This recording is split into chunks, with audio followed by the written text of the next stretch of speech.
Abraham Singel don andi ko bap makko wonno yennude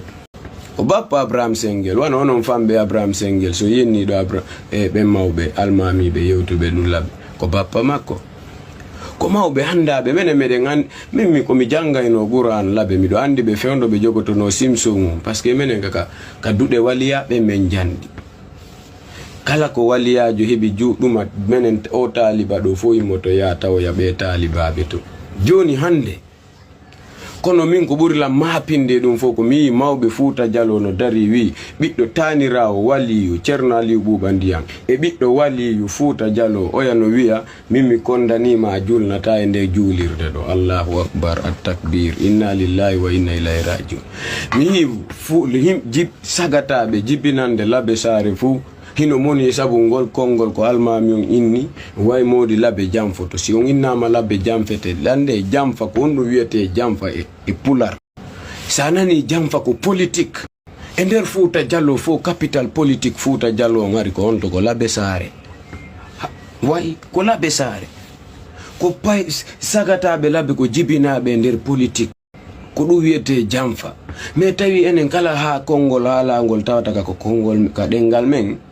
vraiment mimi no yide wadi dum problème sérieux en fait sinon ouais c'est vrai capital Fuuta Jallo capital politique ngal dum fop nandi ko labe sayni tugalal dina l'islam Fuuta Jallo fo wiete ko mamun timbo bibbe Fuuta ene e nganda ene en jangali ene nganda histoire men ene nganda pular ko muynu den kon du wiete ene ono tellement que joni jama on jettino ko wiete jamfa wadino jamfa gol tun fi gergol bibbe yimbe wargol bibbe yimbe dojjonnugol yimbe sino hari Fuuta Jallo ko be wiata capital Fuuta kan jamfa don ko honno jamforte ganyo men ko daaka labe ko don fop daakino ko Fuuta Jallo fo wari daaki daaka labe sayna matata kaka tatambang ko attinangol on fop ko do wadi ha janke wali nanga watta e nder mi ngalama mawbe Fuuta Jallo o histoire ko nanoton way Alpha Ibrahim Koyi nodi la famille acce jangen hala men kan famen hala men kan ko honnun ka firi jamfa ko politique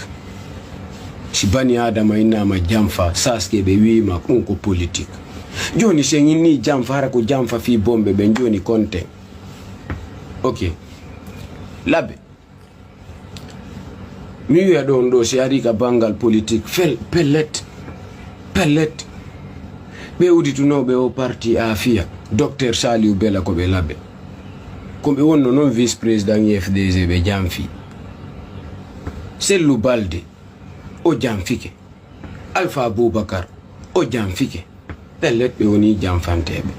Moutar Diallo ko mo pita o jamfike ba Ousmane ko mo pita o jamfike ba wuri ko mo pita pellet o jamfike o jamfa sengini dalaba hande ko ala jalsen dalaba ko be dalaba kambe laami Fuuta Jallo fo pellet de ngandi be jamfaade be ala de no sude fo bayde yewdude jam sen ari mamu pellet ko mawbe mamu e almami be mamu werni Fuuta Jallo fo ziyara wada katmu Qur'ana janga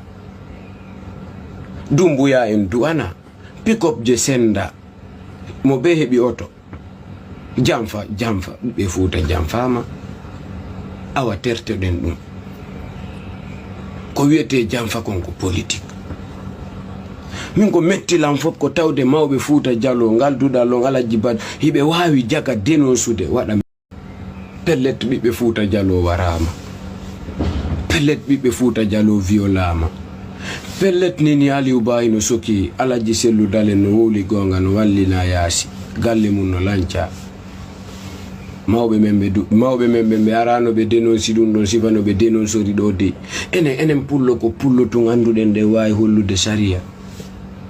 ko dum do ma pinnola enen pullo ko pullo tun holleten hide mari sharia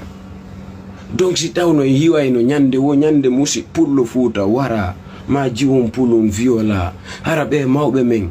be arayno be yaltira be denonsera no be denonsiri ni be almami be do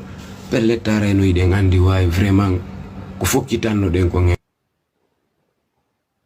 pelletare no ide ngandi way vraiment ko fokkitanno den ko ngen to kono me ko korungam bedungam wonde yarde are la famille ko bibbe waliyabe ko stanirabe waliyube e bibbe waliyujo woni innude nder Fuuta Jallo be dawata julnu be dawata wadu way kutuba da Allahu akbar Allah no inni hara ko min farba mi do yarde ndi biniri mi do suli simi naati ka nder julirde en tant que mi do wawi yude Allahu akbar akille am bonali mi janga Fatiha mi gayna goto ala droit yaltingol lan e nder den julirde ande joni dude Ceerno Aliou Buuba Ndiyam dude Ceerno Sadou Mo Dalla Ceerno Samba Mombe yaay haray ha hewti dude waliyabe Fuuta fo on jodoto nanon min halamma tanirawo Ceerno Aliou Buuba Ndiyam hino lammina e nder ko wiyete religion guide wiyete affaire dina l'islam fo e nder Fuuta tawata bembe udita e hunduko mabbe be wiata biddo waliyu e nder Fuuta Jallo tawadu kutuba enen e nden julirde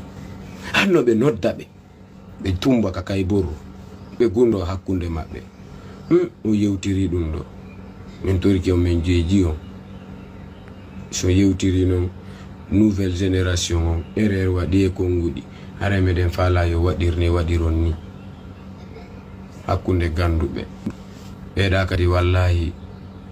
almami ben kompaya kambe kadi be nana eno dum be jaba be na ko kotira mabbe mawbe mabbe nodditibe addibe yewtibe e en foko en beni ha Italie ore ma antigira wi ko mo ala haray vraiment ko dum do men falano ye walli haray vraiment o yewti kongol musi dendanangal musibbe men buy haray meden to rion ko jullo yewtata kongol musa jullo haray do wawi yafinade ben no wawno wadi tude kutuba hano jango ma hande vendredi be yewta be yafino e dendanangal julbe ben parce que juldo e jullo do yafinagol vraiment ko dum kono argol yalta yeso aduna on fop wi akanyo sanction ene si fulbe Fuuta warama pay ko on sanctionata jaka do wawi sanctionu dem mawbe amen acce ma men be wayde si men be wile pellet men be way menen do kadna men do kombo men acce ko furea ko fure to mi acci parce que maydo jabota ko maydo nanta ko alanda min fala do wo yo waranga me ki kalare wotere de ko nunde wo men yewtande gonga dum gadi ko bewre kono non alla danda wengude mawdo pullo e TikTok kono mi ara mi lansa kontu ku moji anni kono pellet ara ko wiete ko jamfa ko do wiete politique e dengal fulfulde yo bibbe Fuuta Jallo dum ta metto ngono jibinande labbe ara ko dum e yewta tan ara dum kadi ko e bewre tawa ara kadi ko hollitu gollon la famille si fejjo yidon ara do ngandi o jedirawo jokkudo jaajirawo men Mariam Touré e mo desidi